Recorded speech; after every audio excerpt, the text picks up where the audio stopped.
আসসালামু আলাইকুম। আমি ফাফি গুনাগার বান্দা। আল্লাহ যদি আমার মাফ না করে তাহলে আমার রক্ষা নাই। আমি আল্লাহ যতদিন হায়াত দে সত্য পথে সত্য মতে যেন চলতে পারি, এই জ্ঞান যেন আল্লাহ দেয় আমারে। এই দুনিয়াত আলেমুলামাদেরকে আমি ভালোবাসি মন থাইকা।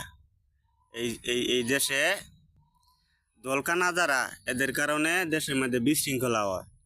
এই বাংলাদেশে সব মানুষে যেন আল্লাহ এই স্বাধীন মতে চলতে পারে, দলকানা যেন কোনো মানুষ না হয়, এটা লেগে আমি আল্লাহ পাকের কাছে দোয়া করি। এই যে তাফিরেরা বাংলাদেশ ইসলাম কায়েম করছে, এটা ফিরে গেলে গিয়ে আমি দোয়া করি।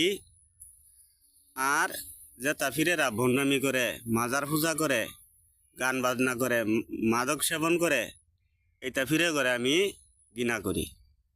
এই বাংলাদেশও কেউ চিরস্থায়ী না।